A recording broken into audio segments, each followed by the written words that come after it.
We know that hormones are being affected by this toxic environment that we live in. So there's something literally in the water that's hurting us, and in our foods, these artificial dyes and the phthalates and parabens and all these plastics. When you get into the game of hormone replacement therapy, it's gonna feel kind of scary, because all of a sudden you're gonna realize everybody is kind of in this weird suboptimal range. I think that hormone replacement therapy in many ways is a silver bullet for a lot of different problems and issues that men and women suffer from.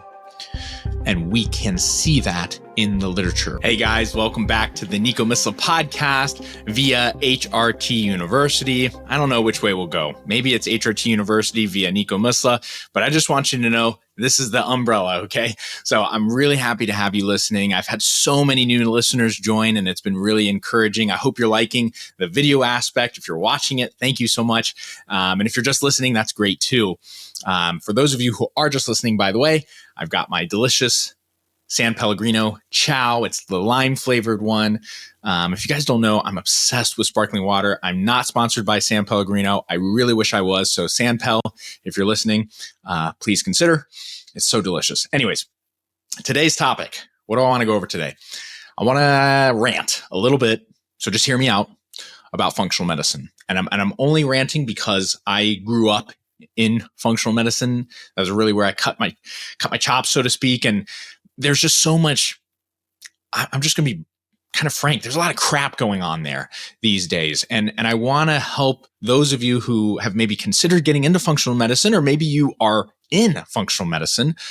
Maybe you even own a clinic and you're considering like hiring on someone to do some functional medicine stuff. First and foremost, what I want to say is I love all of that. I think it's a great idea. I love functional medicine. I really do. It's where my heart lies, but I don't love all the aspects of it or what it's kind of turned into and what it's kind of growing into. So let me explain a little bit about that. Because what I've found so often is that most of our patients, they're suffering from a myriad of symptoms oftentimes, right? And we're trying to get to the root cause. And I think one of the most dangerous things that functional medicine oftentimes fronts to patients is that we're going to figure it out. We're going to cure you. We're going to get to that root cause and get everything hunky dory. Sometimes, but not all the time. And so I remember in my functional medicine days, it was this huge ordeal to have patients come into the clinic. They're scared, they're nervous. They've probably seen a handful of providers already. They were gaslit by all those guys. Obviously, they want to feel better, and obviously they want to cure, so to speak. And my mentors, a lot of times, I had some that were wonderful. All of them were really wonderful in many ways. I had some that were just a little money hungry, greedy, I guess you could say, almost.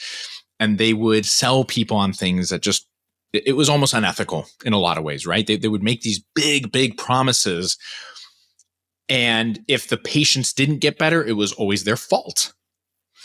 And they needed more supplements and they needed more testing, right? So this is where I fell out of line a little bit with my functional medicine mentors, because I felt deep down that was not right. And in many ways, that didn't feel terribly different from my conventional medicine training, right? Where we were gaslighting the heck out of patients too. We gaslit patients on the conventional side more so as like, oh, you're fine. Don't worry about it. Everything's fine. You're great. And then on the functional medicine side, it was almost always like, oh, things are terrible. It's getting worse. We need to do more testing and more nutritional things and blah, blah, blah, blah, blah. And if you don't get better, it's your fault. And I thought, okay, so we've got almost like it's the same side or it's a different side of the same coin, right? Where we're trying to help patients get better. But at the same time, we don't really want them to get better because we do make more money if we continue seeing them. We can make a lot of money in functional medicine if you charge really high, which most of us do. And then we have all these different interesting tests and gizmos and gadgets and nutritional supplements that we can hand to patients. And at the end of the day, we can always attempt to blame them. Oh, you have too much stress going on in your life and it's because of your job.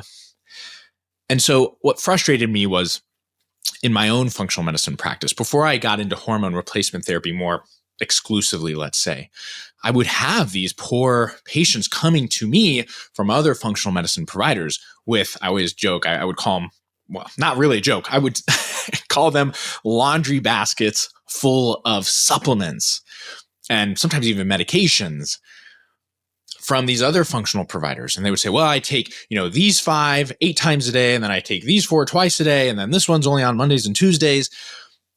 For what? Oh, well, he said I have Lyme disease and I have mold exposure toxicity and I have, hormone failure. And then I have, whatever, Marcons in my nose and blah, blah, blah, blah, blah. It was always these big, huge things. And I would ask these patients, well, how are you feeling? And they say, well, I don't know, Nico. The same? I don't know. I mean, it's hard to say. Is anything better at all? Well, I mean, I don't know. I mean, I thought maybe things were getting better, but no, not really. And so it really made me question a lot of the practices within functional medicine and sort of start playing that devil's advocate of, okay, there has to be a balance somewhere here, right? Where we're not gaslighting the patients into oblivion in the sense that they're fine, everything's hunky-dory, but we're also not necessarily pushing them in a position where we're saying everything's terrible, your house and your body's on fire, and good luck ever feeling better. And if you do all these things, you could feel better, but if you don't, it's your fault. So I started trying to say, okay, I'm looking at, at the time I was drawing these ginormous lab panels, right? If you're in functional medicine, you get it. Like we're looking at, I mean, it wouldn't be weird to have 30 to 40 lab tests, just serum lab tests done. And on top of that, maybe even a GI stool test, maybe some sort of salivary cortisol test, dried urine, if you've ever gotten into that. And again, I'm not bemoaning or disparaging any of you guys who are doing those things. And I'm not saying there isn't a place for those things at times, but what I started to find was that when I would do those tests, it hardly ever really significantly moved the needle for my patient's health. And oftentimes it didn't really make any sense to me, even though I followed all the functional medicine criteria of here's how we would do this and what we would look for. And, do they have fatty liver? And what do we need to consider with estrogen detox pathways? Like I knew all these things, but we would try to do them. And it was really discouraging because oftentimes patients were, frustrated because it wasn't really helping or making any difference. I mean, most of these tests aren't really all that well repudiated and studied. So I said, okay, let's go to first principles here. Let's go way, way, way, way, way back here. If I can help someone, I will. And I'm going to look at things that I have very strong evidence behind. I'm not going to look at anything that I can't, really seriously, like put a handful of randomized control trials behind. And I'm not married to that in the greatest of senses either. I do a lot of things that are not, research based, so to speak. I'm not shackled or handcuffed to evidence based, but I understand that there's some value there. And so I needed to marry both of the worlds, right? I needed to marry the beauty of some of the conventional medicine wisdom with some of that functional medicine, integrative medicine stuff. I was going to utilize data and metrics that I could really hang my hat on, that I knew would move the needle. And I was going to let go of some of the things that were interesting, but ultimately never seemed to move the needle for my patients. And another thing I was going to start doing was really listening and evaluating my patients, because this is the beauty of it. When you own a cash-based clinic like I do, and I hope most of you do too, and if you don't, you should totally consider. One of the beauties is that we have the time. We have the time and the opportunity to listen to our patients. We got so used to, well, if it's not within the lab reference range, if it's not high or low, then you're fine. And we got so used to having to chart with insurance-based data stuff that we didn't have time to touch our patients. We didn't have time to really listen to them. So I said, forget it. I'm going to go back. I'm going to go old school. And I was really lucky because I again, you've probably heard me talk about my grandfather. I grew up with a grandfather who was a GP, a physician, and he was old school. He was the best. I mean, when he did a head-to-toe physical exam, it was every bit of head to toe. I mean, he touched, looked, listened to every single part of you. And okay, I didn't go that far, mostly because I wasn't doing head to toe exams, but you get this picture. I mean, I really said, we need to go back to listening and looking and hearing, really, truly understanding our patients from a human level, because we can learn so much there. And then I started saying, okay, what are the patterns that I'm seeing? On a global level, right? Okay, we know that we've got these endocrine disrupting chemicals all over the place. I've talked about those 1,000 times, but they're so worth repeating. We know that we've got terrible nutrition. We know that we've got a lot of, light exposure, blue light exposure. We don't get outside as much. Maybe we don't have the opportunity to exercise like we used to, or many of us choose not to do a lot of those things. But I started trying to connect the dots a little bit there. And I always found myself back at, well, one of the things that I can help control. I can't do a lot on the diet front other than educate, right? I mean, I can't live with these people and clean out their refrigerators and all that sorts of stuff. And, some of them weren't really all that interested in that. So that's fine. I could educate on the avoiding hormone disruptors, which I do.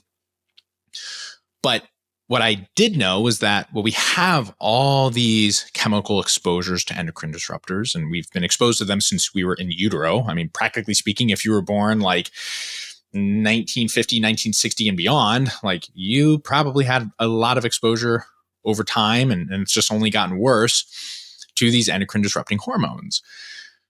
And what's available to us right now on that smaller, more first principles level, we're seeing peptides gain some ground there, but not nearly as much. We don't have as much research behind them. The next step, or the adjacent thing, the closest thing to peptides in many ways, are hormones. They are something that is widely available. It's been studied for decades, like literally decades. Randomized control trials, hundreds of thousands of patients, all the good stuff that we want. I mean, I've rarely seen any medicine, even a nutraceutical, that has as much depth and information as hormone replacement therapy in many ways. And so when I was evaluating a lot of my patients, I said, okay, I can't and won't always be able to get to the root cause. Not always. A lot of times that root cause, we can get, maybe a couple steps before we would just have to start theorizing what it could be. But what I could definitely do is look at hormone levels. And I started noticing that pattern because I'd been looking at hormone levels forever. And it was always something that was wrong with like 99% of my patients, male or female, young or old. It was almost always something that I was addressing. When I first started, again, in functional medicine, there was this kind of weird, it depended on the functional medicine mentor that you had. Mine was very much like, the one I worked with the most was really less interested in hormones until you were like older and really needed it. He was much more interested in the nutraceuticals and taking 10 of them because he made a lot of money that way. And so anyways, there was kind of this weird notion that like, oh, hormone replacement therapy, that's not natural. Even though we were using bioidenticals, that's not natural. We want to revitalize them through nutrients. Now, again, I'm not disparaging anybody who's doing that or trying that. There is a time and a place for that, of course. And frankly, that's kind of the baseline level. Like, of course, we should be always focusing on nutrition and diet and improving ourselves as human beings beyond just medication or, pharmaceuticals. The problem was that what a lot of my mentors were failing to recognize was that we were living in toxic soup. And I'm, again, not saying that the human body isn't capable of tremendous, miraculous healing capabilities, but the evidence is pretty clear that we are behind the 8 ball when it comes to our hormones. I mean, from the minute we're born to the minute we die. And it's not something that diet can always just auto-correct. I mean, if your testicles, if you're a male, literally got exposed to these different types of phthalates and BPAs and all this crap from plastics in utero and didn't fully develop, at this moment in time, we don't have a therapy that's going to help overcome that. And I don't care how well you diet or exercise, it is not going to happen. And maybe years in the future here, we'll have a therapy for that. And fantastic, I'm all for that. But at this moment in time, we do not have access to that. And so in my mind, I started saying, okay, we need to stop pretending, because that's what we were doing, that, especially 45-year-old male, well past his prime at that point, who's been exposed to all these chemicals and crap and feels terrible. And, what's his alternative? He's going to go to his primary care and he's going to put him on an antidepressant because he feels down, and he's going to gain 25 pounds. And then he's going to have to go on semaglutide for no reason because, he's gained a bunch of weight from this GLP-1, and then the GLP or the antidepressant. The antidepressant's making his erectile dysfunction, which he probably already has, a little bit worse. You see what I'm saying? Like, his option otherwise in the conventional world is just going to be a snowball effect into worse health, oftentimes, or at the very least, he's just going to be told everything's fine and you're getting older and who cares? On the functional medicine side, he was kind of getting the same rigmarole. Well, you just need to eat better. You need to take 20 more supplements. You need to sit in the sun for 8 hours a day. And again, I like to meet people where they're at too. We regardless whether you feel strongly about it or not, like, not everybody can change their jobs. Not everybody can move. Not everybody can do all these things. I get it. And I'm not trying to give people this like victim mentality either. Far from it. Far from it. I talk about that a lot. But I'm also a realist in some ways. Like, hey, let's recognize that there are just times we're not going to be able to move the needle for this patient without a novel, quote unquote, therapeutic. And that novel therapeutic should not be an inappropriate therapy. So what would be an inappropriate therapy? If you are a 45-year-old male and you have had low testosterone levels for a while, maybe you have tried to diet and exercise them out and it hasn't worked. You go to your primary care. You say, Doc, I don't feel good. I'm tired a lot. I'm sleeping a lot more. I just feel fatigued all the time. I'm down. I just don't feel driven and motivated to do anything. That kind of sounds like depression, doesn't it? Well, your doc, God love them, they don't maybe know any better. Your NP, who cares? I don't care who you are. They're going to say that sounds a lot like depression. Here, take a PHQ-9. And you take a PHQ-9, like a little questionnaire that tells me whether you're depressed or not, subjectively. And it comes back positive. They're going to hand you an antidepressant. Now, I know what they're trying to do. They're trying to alleviate your symptoms of depression. And please don't get me started on that whole thing, because that's a 2-hour podcast, and maybe I'll do that one day. But in my opinion, that is an inappropriate therapy. Why? Because he had no objective measures to assimilate with his subjective findings to actually procure a diagnosis, let alone a therapy for that patient. Okay, so that ain't right. On the other hand, if you go to a functional medicine provider, you're going to spend $1 bazillion on all these tests and evaluations and all these things.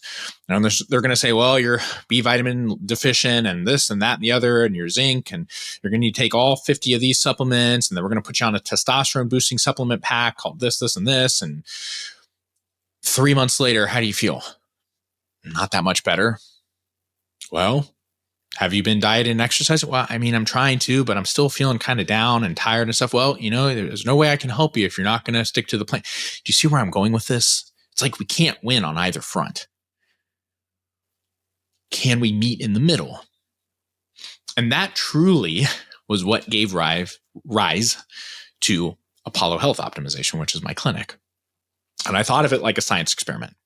I said, okay, what if I combine the best of functional medicine, which is really just the ability to not be totally married to evidence-based, right? We venerate it in one sense, but in another sense, I'm open-minded enough to know and accept that, hey, it's just science evolves, right? And there are many other signals out there and many other ways I can think through problems critically that maybe science hasn't quite been able to catch up to yet.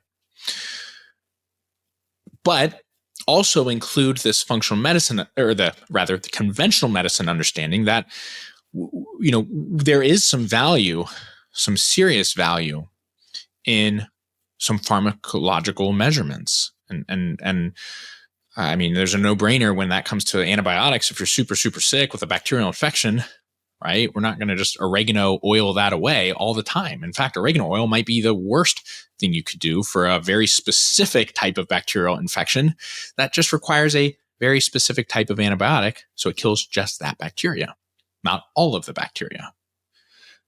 So natural does not always equal better. Far from it. Please put that in if you're taking mental notes, or if you're somehow writing real notes, please understand natural does not always mean better. And what do we mean by natural?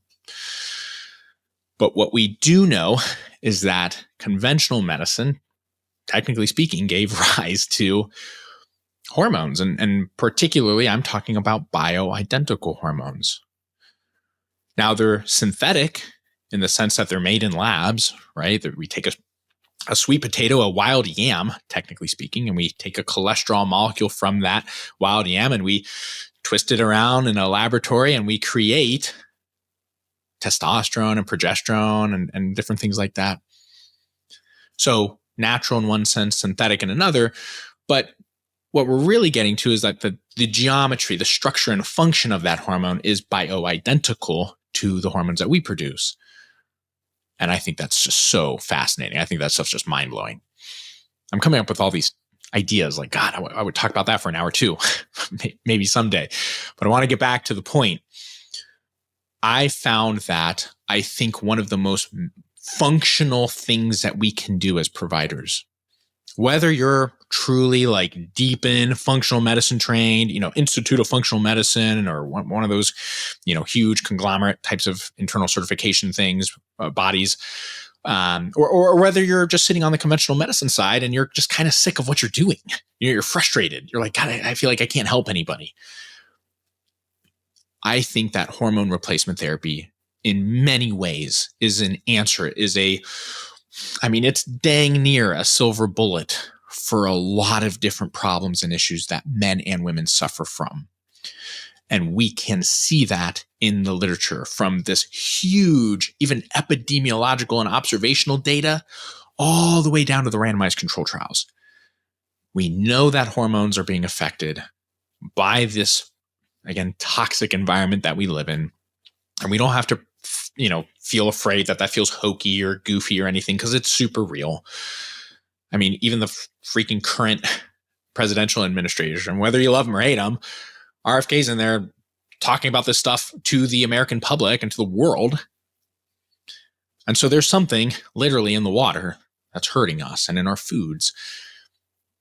And we've seen it in some of the clinical trials and studies, artificial dyes and the phthalates and parabens and all these plastics, right? So at the very least, can we take that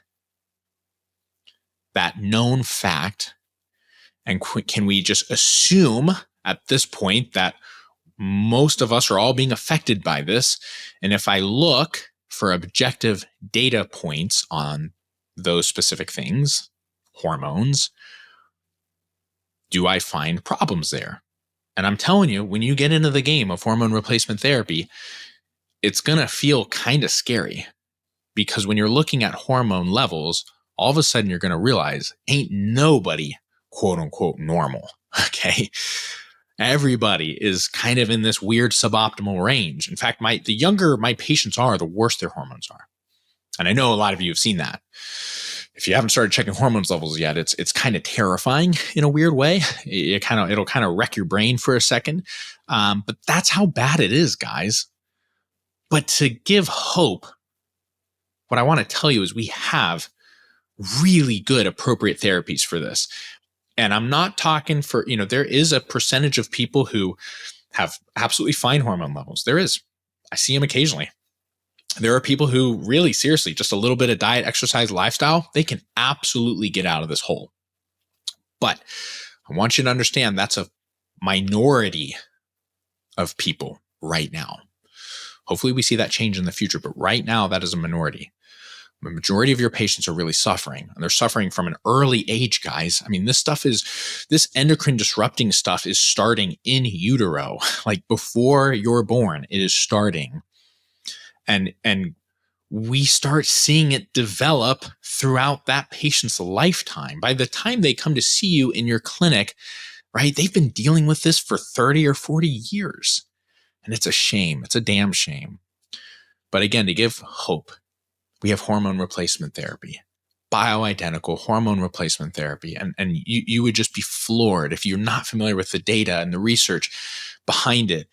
This is why I created HRT University. Like, let me show you. Let me present this to you.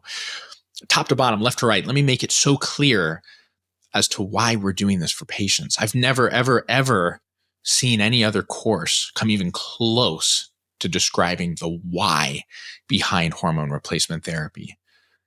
Not even close.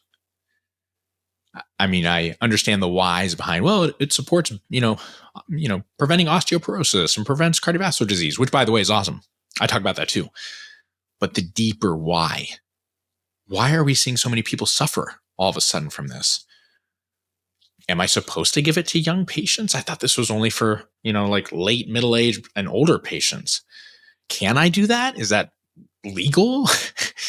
Is that safe? Am I going to hurt this person? Because none of us want to hurt any of our patients. That's why I created HRT University. I want you to feel confident and comfortable and assured. And further than that, I want you to feel empowered. I want you to feel like I got this. And I've got this for my patients. I've got this for my community. Because I'm telling you, it's funny. I just had a conversation with a good friend of mine. His name's Andrew. Amazing nurse practitioner. And he does TRT for a lot of his male patients. And he had this cohort of police officers that he was treating. And the head of that department where he lives, unbeknownst to Andrew, was seeing all these crazy changes literally in his police department. Andrew's treating like 10, 20 guys there. And he knew Andrew, like they knew they have a relationship outside of, like a professional relationship. He said, Andrew, you don't have to tell me who you're treating, but like, I think you're seeing a lot of my guys for TRT. And I just want you to know the guys that you're seeing for TRT, the cops, the police officers, they are so much better at their jobs, within their relationships, with how they handle situations, that literally our department is changing because of it. And our community is radically evolving because of it. It's so good that I want you to come in and talk to the whole department about how important this is. I don't know enough about it, but whatever you're doing with these guys, the TRT stuff, man, does it work. Like, wow, what a crazy cool thing to hear. And that is what I see. I see it every single day. It's the best feeling in the world. I see men and women self-actualizing. They climb that ladder, that pyramid, that's Maslow's hierarchy of needs, right? They are able to get to the pinnacle of who they are as human beings when their hormones are in check, when they're balanced, when they're optimal. They don't have to worry about survival anymore. They can start thriving and they can be creative. They feel comfortable and they feel whole again. And now they can help other people get to that mountaintop too. And you and I, we're just one little part of that, but man, oh man, is it an important part. And so when I started Apollo Health Optimization, I realized that was the, I call it the gateway drug. And I'm being super facetious here, but HRT is the gateway drug to health and wellness in our world today. It might not always be, but for right now, and I think for probably a while, it's going to be. And if you are not offering hormone replacement therapy yet, if you feel scared or uncomfortable, or is this going to really work? And, it sounds really hard. I get it. I was there too. All of us were there, by the way. None of us learned this stuff in school. None of us. You might think you did. You didn't. Okay. I had an emergency doc who I had a call with recently, and smart guy, super smart guy. Johns Hopkins trained, he's in his 60s. I mean, he was talking about how his wife was just suffering through, perimenopause and now menopause. And he sent her to an OB-GYN, nothing. Sent her to another OB-GYN for second opinion, no help. We can try a little oral, a vaginal estradiol, topical, super, super tiny dose. No help, nothing. And he's sitting there scratching his head. And he's like, something's wrong here, because aren't you the experts here? We know what's going on. She has no more hormones. I thought we got past this already. So guess what? He literally had to go start a clinic to help people, like his wife, who was suffering because the people who are, so to speak, the most trained in this field. And by the way, I'm not disparaging OB-GYNs. I trained with some of the best OB-GYNs in the world. They're amazing at what they do, but it's not their fault. They just weren't trained on this stuff.